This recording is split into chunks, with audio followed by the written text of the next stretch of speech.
അതുല്യയുടെ മരണത്തിൽ അന്വേഷണം ആവശ്യപ്പെട്ട ബന്ധുക്കൾ ഇന്ന് ഷാർജ പോലീസിൽ പരാതി നൽകും. ഭർത്താവ് സതീഷ് അതുല്യയെ നിരന്തരം പീഡിപ്പിക്കാറുണ്ടായിരുന്നുവെന്നും കൊലപാതകമാണോ എന്ന് സംശയമുണ്ടെന്നും ബന്ധുക്കൾ പോലീസിനെ അറിയിക്കും. മർദ്ദനത്തിന്റെ ദൃശ്യങ്ങളും മറ്റ് ഡിജിറ്റൽ തെളിവുകളും പോലീസിന് കൈമാറുകയും ചെയ്യും. സുരേഷ് വെള്ളിമുറ്റമുണ്ട് ഇതിന്റെ വിശദവിവരങ്ങളുമായി. സുരേഷ്, വളരെ സങ്കടകരമായ ഈ കാര്യത്തിൽ അവർ ഇന്ന് ഷാർജ പോലീസിന് പരാതി കൊടുക്കുകയാണല്ലോ. ഈ ഷാർജ നിയമ സംവിധാനങ്ങൾ അനുസരിച്ച്, ഭരണ സംവിധാനം അനുസരിച്ച് അത്തരത്തിലൊരു പരാതി നൽകിയാൽ സതീഷിന് നേരിടേണ്ടി വരുന്നത് എന്തായിരിക്കും? അന്വേഷണമൊക്കെ എങ്ങനെയായിരിക്കും മുന്നോട്ട് പോകുന്നത്?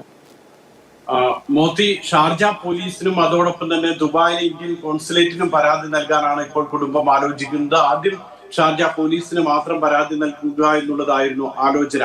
ഇപ്പോൾ നാട്ടിൽ കേസെടുത്ത് വളരെ ശക്തമായിട്ട് ആ കാര്യങ്ങൾ മുന്നോട്ട് പോകുന്ന സാഹചര്യത്തിൽ അവിടെ നിന്നുള്ള എഫ്ഐആറും മറ്റു കാര്യങ്ങളും ഹാജരാക്കി ദുബായിലെ ഇന്ത്യൻ കോൺസുലേറ്റിന് കൂടി പരാതി നൽകാനാണ് ഇപ്പോൾ കുടുംബം ആലോചിക്കുന്നത്. അങ്ങനെയാണെങ്കിൽ നടപടിക്രമങ്ങൾ കുറെ കൂടി വേഗത്തിലാകുമെന്ന് ഈ കുടുംബം പ്രതീക്ഷിക്കുകയും ചെയ്യുന്നുണ്ട്.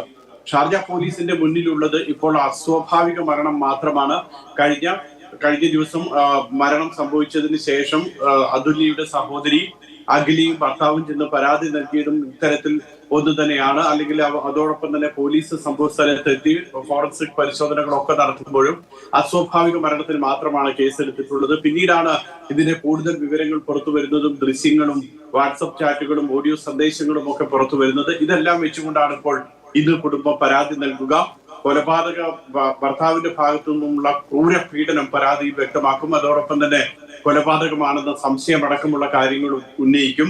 ഇതോടൊപ്പം തന്നെ കോൺസുലേറ്റിൽ പരാതി നൽകുമ്പോൾ മറ്റൊരു കാര്യം അവർ ഉന്നയിക്കുന്നത് ഏറ്റവും പ്രധാനം ഈ മൃതദേഹം എത്രയും പെട്ടെന്ന് നാട്ടിലെത്തിക്കാനുള്ള ഇടപെടൽ ഉണ്ടാകണമെന്നാണ്. അത് ഷാർജ പോലീസിന്റെ ഭാഗത്തു നിന്നും നടപടിക്രമങ്ങൾ പൂർത്തിയാക്കി കഴിഞ്ഞാൽ അതിന്റെ രേഖകൾ ഇന്ത്യൻ കോൺസുലേറ്റിൽ എത്തിച്ച് പിന്നീടാണ് ഇതിന്റെ തുടർ നടപടി സ്വീകരിക്കുക. അപ്പോൾ സതീഷിനെ നാട്ടിലേക്ക് പ്രത്യേക അന്വേഷണ സംഘം എത്തിക്കാനുള്ള നടപടികൾ നടത്തുന്നുണ്ട്.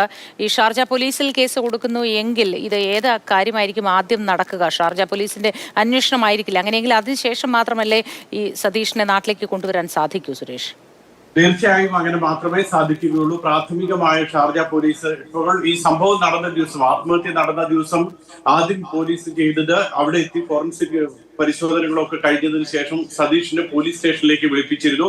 ആ സതീഷിനോട് കാര്യങ്ങൾ ചോദിച്ചറിയുകയാണ് ചെയ്തത്.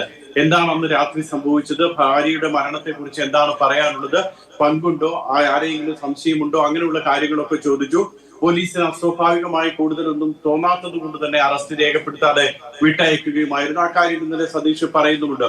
ഇനിയിപ്പോൾ പുതിയ പരാതി വരുമ്പോഴാണ് സതീഷിനെ വീണ്ടും വിളിപ്പിക്കുന്നതും ഒരുപക്ഷെ അറസ്റ്റ് അടക്കമുള്ള നടപടികളിലേക്ക് പോകാനും പോലീസിന് കഴിയുക. അങ്ങനെ അറസ്റ്റ് രേഖപ്പെടുത്തുമ്പോൾ മാത്രമാണ് ഇന്ത്യക്ക് അവിടെ നിന്നും കേന്ദ്ര ആഭ്യന്തര മന്ത്രാലയം വഴി ഈ കേസിന്റെ രേഖകളൊക്കെ ഇവിടെ ഹാജരാക്കി പ്രതിയെ വിട്ടുകിട്ടണമെന്ന് ഔദ്യോഗികമായിട്ട് ആവശ്യപ്പെടാൻ കഴിയുക. അങ്ങനെ ഒരു അപേക്ഷ ലഭിക്കുമ്പോൾ മാത്രമാണ് പ്രതിയെ ഇന്ത്യക്ക് കൈമാറുന്ന നടപടിക്രമങ്ങളൊക്കെ ഉണ്ടാകുക. പക്ഷെ അതിന് കൂടുതൽ സമയമെടുക്കും.